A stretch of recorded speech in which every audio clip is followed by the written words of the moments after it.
Welcome back to the Matt Kohrs Show, where I'm Matt, and I guess that means this is the show. We got a fun one in store for you today. There is so much going on in the world of stocks, politics, and honestly, everything in between. Now, the big headline of the day is we got an inflation report an hour before the market opened, and it caused the old stock market to rip to the high heavens. So, of course, we'll be giving you a quick recap of that, but that's not the only thing that happened today. We also had the first congressional meeting with the new FTX team, and it's safe to say that there were a fair amount of bombshells, among which was the fact that SBF is now arrested and being charged by the SEC. So we have some crazy stuff going on there with that crypto collapse. But the fun's not just going to stop today. Obviously, it's going to continue into tomorrow when the money printer go burr type of dude, Jerome Powell, he's going to be giving us the results. He'll be doing a public conference. Of course, we'll be streaming it, but we're going to find out what the Federal Reserve is doing with interest rates, and this will have a gigantic impact on the economy and also the stock market. So you're going to want to pay attention to that because, yes, the fireworks are clearly continuing into tomorrow. But from there, we also have some other side stories I think you're really going to enjoy, such as the fact that TikTok might be banned in the US, and also billionaire Ken Griffin is now suing the IRS. Now, obviously, if you enjoy this type of content, it would be awesome if you could help me out by hitting the like button. And don't forget to become a Goonie by hitting that subscribe button. And now that we got that out of the way, let's rock.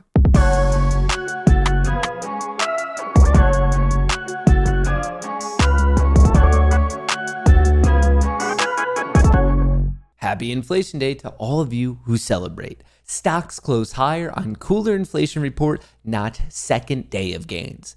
Now, by the time the bell went dingity ding ding ding at close, maybe not as exciting, but this morning it was a bullish rush. But even though things didn't really continue as nicely as we all wanted them to, it was still a pretty good day. Take a look at the heat map here. The S&P 500, of course, there's a little bit of red, but there's also quite a bit of green, and the same could be said for crypto, holding on very, very nicely. Bitcoin green, ETH green, the overall crypto sector and stock market green on the day, a big win for the bulls. So let's take a second to get into the nitty gritty of what actually happened today. For those of you who got up at the crack of dawn with me, at least an hour before the market opened and paid attention to the CPI report drop, 8:30 a.m. ET, you know that the market ripped. In fact, the SPY went from 399 all the way up to 414. Now, obviously, on the day, the market was still green to almost 1%, but really, we didn't hold that monstrous gain that we had right when the report dropped. That brings up the fair question, why was there such a pop in the market? Well, the CPI report, the Consumer Price Index, which is basically just as a consumer, how much more or less expensive are average everyday things getting for you? Well, the headline, all items, came in at 7.1%, and the expectation was 7.3. So basically, there was a line in the sand, and we came in a little bit cooler. And as I explained in the video from yesterday, that if we do that, there's a good chance that the market pops, and that's exactly what we saw. Now, that's the headline. Came in a little bit cooler, less than expected. There are other things I want to bring up to you. Energy, year over year, is still up 13.1%. Food, year over year, up 10.6%. I'm in no way trying to explain to you guys, because I couldn't, that somehow everything's magically good. Inflation is still very, very serious. I'm just saying from June until now, at least we're trending in the right direction. Outside of food and energy, we were up 6%. The expectation was 6.1. So even there came in a little bit less than expected. All items, not counting food and energy, came in at 6. We were expecting 6.1. And all items in general came in at 7.1 when we were expecting 7.3. I want to take a quick moment to point out an interesting technical development I saw in the S&P 500 today. Obviously, when the market opened, we had a massive gap up. We were talking 410.50, big percentage gains. All of the bulls had a massive, massive smile on their face. And if you know me at all, you know I'm a big fan of gap fill plays, and you might be thinking, wow, this was very, very close. But if you look at it, that's all it was. We were a couple cents away from a true gap fill. The low of the day was 399.07. The high of yesterday was 398.95, which means we were off by about 12 cents, which means this gap fill down to 398.95 is still very much in play. Just a quick side note that I want to share with all of my day-to-day, day trading degenerate traders. Thought I should throw that out there to you. In terms of other incredibly important macroeconomic reports, announcements, decisions, you better have your calendar marked for tomorrow, Wednesday, December 14th, because we get the results of the Federal Open Market Committee meeting, also known as the FOMC meeting. Now, I know I can already feel your eyes glossing over and you're like, dude, I don't need a refresher of econ class. But let me explain this to you. It is so incredibly important because these decisions are what impacts our mortgage rates, our credit card interest payments, our student loan payments. It's a massive impact on the economy and the stock market. When the Federal Reserve is being super supportive, quantitative easing, things are ripping to the high heavens. But right now, they're more so fighting inflation, which has the side effect of creating some market and economic headwinds. And that's exactly why the market has been selling off. So you have to understand, is it a little boring? Yes, but it is massively, massively important on everything from stocks to the economy. So here's the skinny on the entire situation. These FOMC meetings are 2 days. It starts on Tuesday, ends on Wednesday, which means we'll get the results at 2 p.m. ET on Wednesday the 14th. I'll be streaming the whole thing. And then the chairman of the Federal Reserve, Jerome Powell, will be doing a press conference at 2:30. And obviously, I'll be streaming that as well. But here's what you need to know what to look for. Basically, there's a bunch of stuffy people sitting around in their suits deciding what to do with the Fed fund rate. Now, this Fed fund rate is kind of what sets the precedent for mortgage rates, credit card interest payments, student loan payments, all that good jazz. And that's why it's incredibly important. Obviously, the higher the rate goes, which is also known as being hawkish, puts more downward pressure on the economy and thus the stock market. But they do this to fight inflation. To fight inflation, you're trying to lessen demand. But if you do it too much, it could be kind of catastrophic on the old economy and also the stock market. Now, out of the past 6 FOMC meetings, if you go all the way back to the first one, it was 25 bips, then 50 bips, and then the most recent 4 have been 75 bips, as in 0.75%. So out of the past 6 meetings, they've all been interest rate hikes, and this one will still probably be a hike. As you can see on the screen, right now, the odds are telling us that there's an 80% chance, at least as I'm filming this, that the next rate hike will be 50 bips. So at least it's not another 75, but we're still getting another interest rate hike because the inflation came out and it came in at 7.1, which was better than expected. Don't get me wrong, but that's still about 3.5x where we should be. We should be around 2%. So obviously the Federal Reserve, and particularly this FOMC meeting, they have their work cut out for them. So right now, pretty much the entire market is assuming and accepting that it's going to be a 50 bips, a 0.5% increase the federal fund rate. So if we already know that, what's the point in paying attention to it? That is an absolutely phenomenal question. And the answer to it is, yeah, we know it's most likely going to be 50 bips. But what we don't know is what's coming next. And that's exactly why all these financial reporters, financial streamers out there are hanging on to every single word that Jerome Powell will be saying at the 2:30 press conference. Basically, everyone's trying to glean a little information of when it comes to 2023, January, February, what's the Federal Reserve going to be thinking? Are they still going to be hawkish, fighting inflation, pushing the economy and the market down?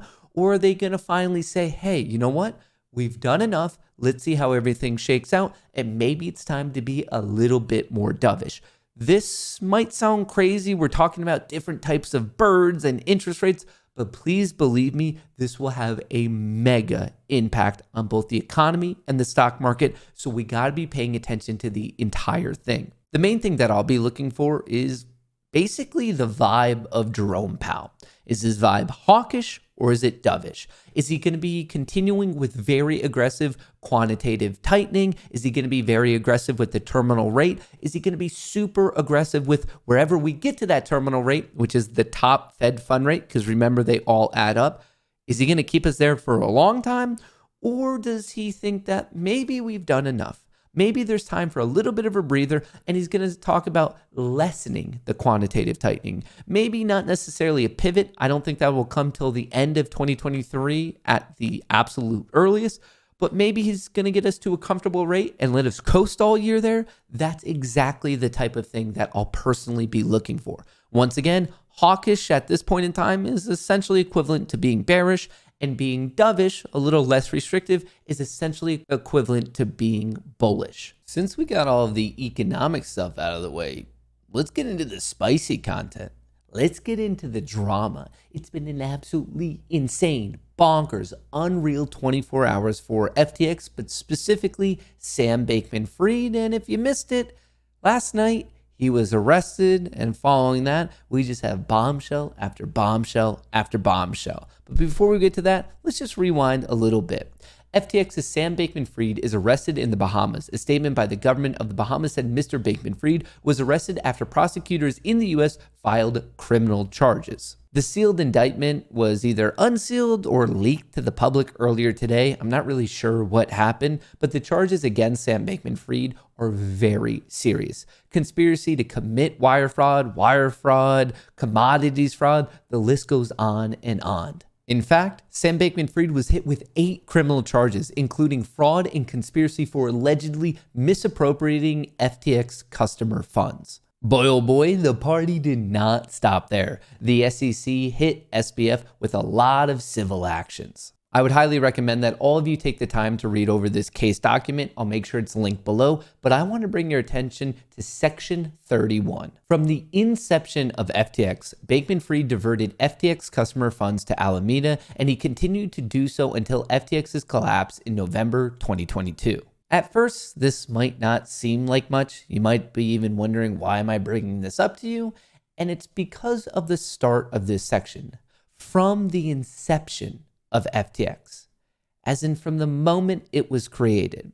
Another way you could interpret this, because we know from various public meeting calendars, the chairman of the SEC, Gary Gensler, on multiple occasions has met with the disgraced Sam Bankman-Fried. How did he not recognize what was going on? The SEC itself is saying this happened from inception, from the start. It wasn't something new that they just decided to do. This has been a fraudulent company. I probably shouldn't say that because I'm not a lawyer. This is seemingly a fraudulent company from the get-go. How did the chairman of the SEC, Gary Gensler, who once again met with not only Sam Bankman-Fried, but really people who represented this company multiple times, how did he not see that it was fraudulent?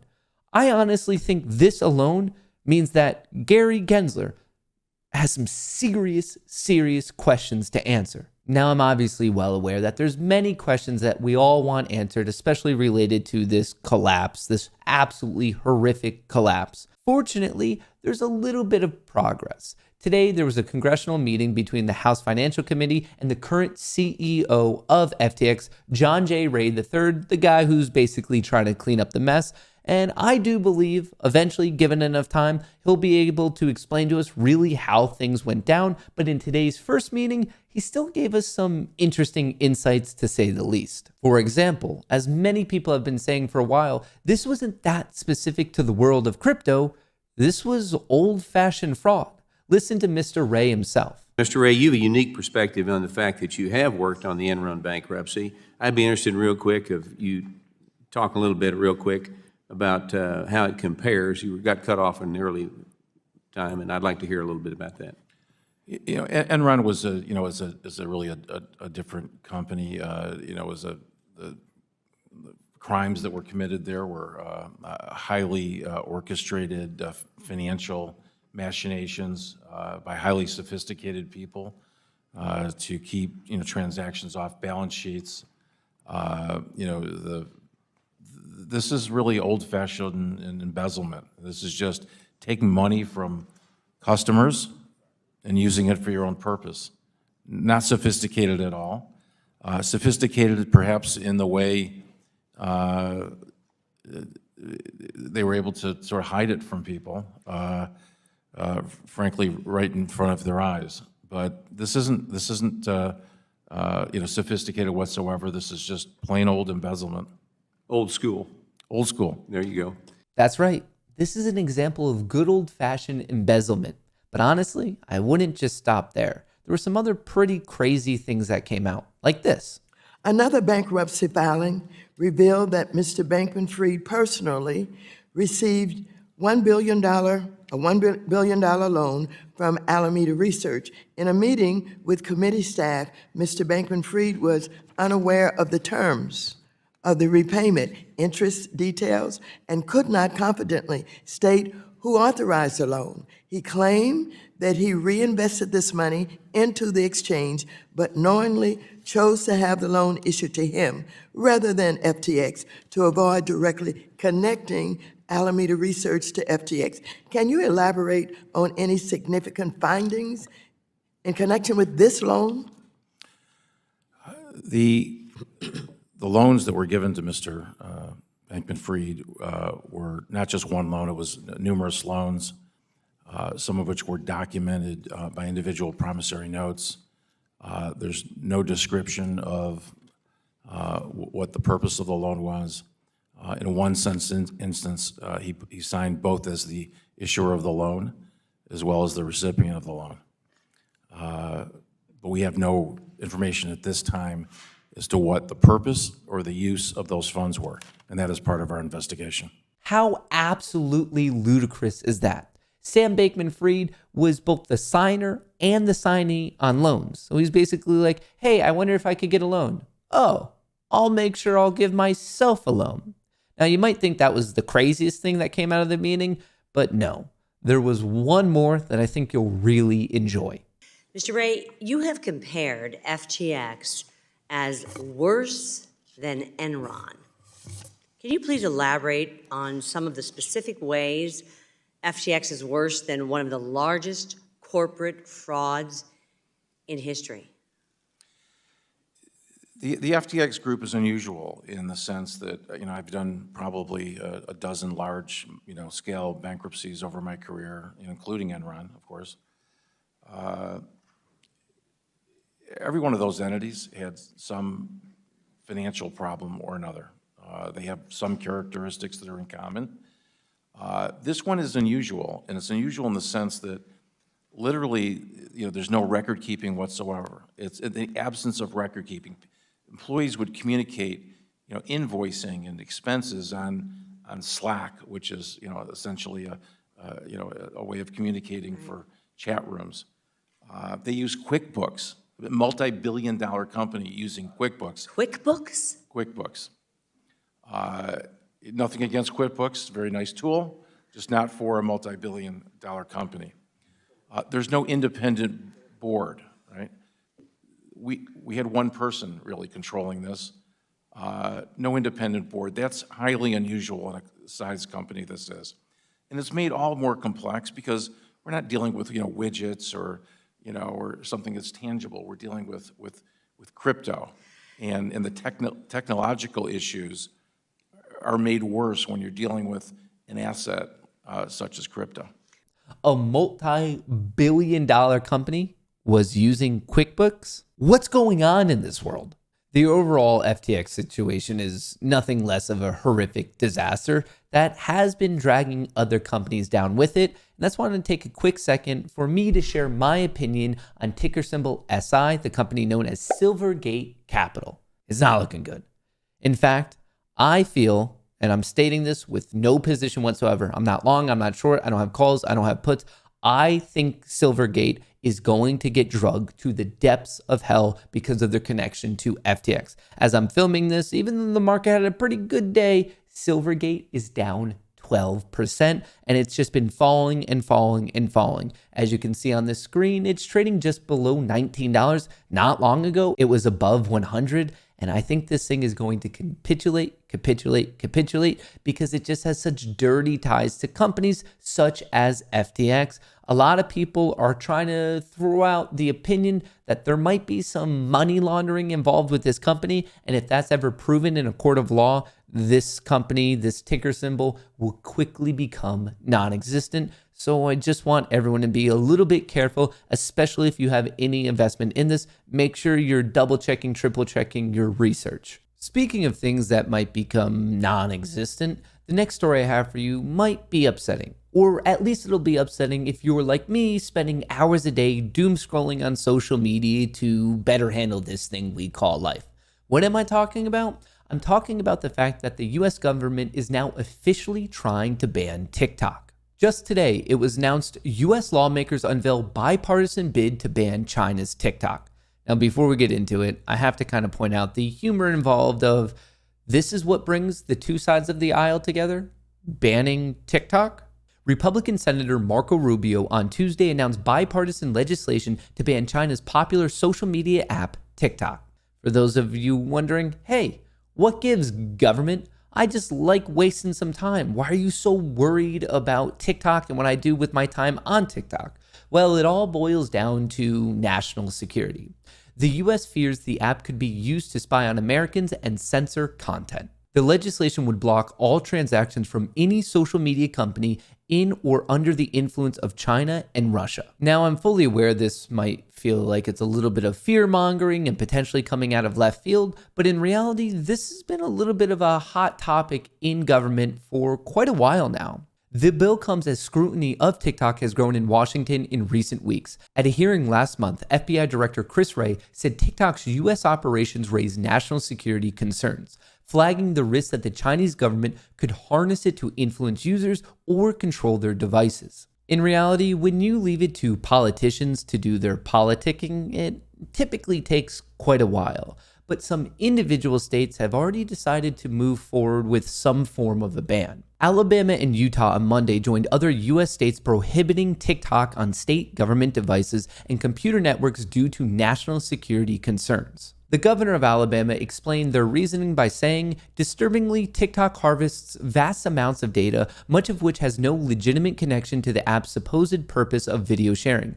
Use of TikTok involving state IT infrastructure thus creates an unacceptable vulnerability to Chinese infiltration operations. Now, I know at first this might seem a little extreme. I mean, after all, it does sound crazy that the government is getting involved in what social media we're allowed to use or not allowed to use. But on the other side, I do understand the government's vantage point. If this truly is a national security threat, well, we probably shouldn't have access to it.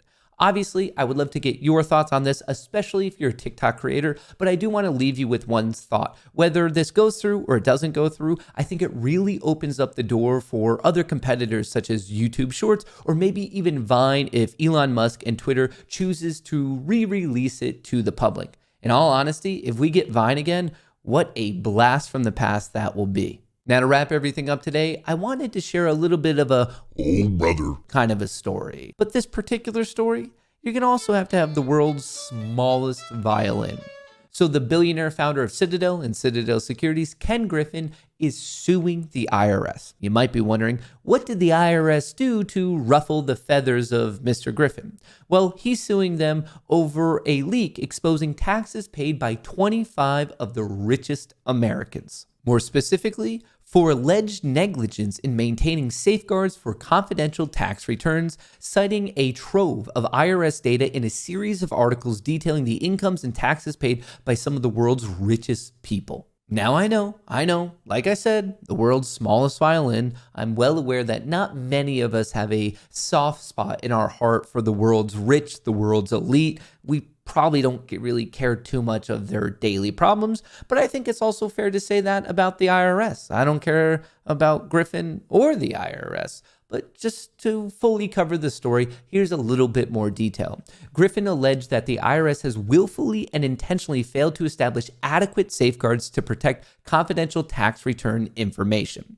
Now, on that note, I don't really care if it happens if you're rich or not, but I do think that our tax records should at least be protected. Griffin claimed IRS employees deliberately stole the confidential tax returns of several hundred successful American business leaders and called it unacceptable that government officials have failed to thoroughly investigate the source of the leak. Now, I'm going to go out on a limb here and state the obvious, but I'm no lawyer.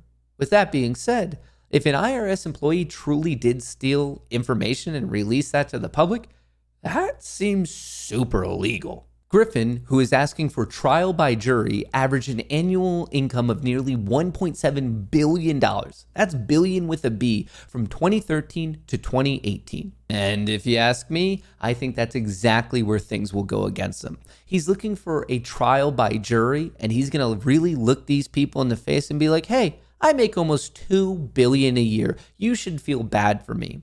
Now, I'm by no means an expert on human psychology or anything, but something's telling me that the jury's not going to really resonate with that. And on that note, that's all I have for you today. I truly hope that you enjoyed the video, and I appreciate that you even spent a second of your day with me. Thank you. I hope you have a beautiful day.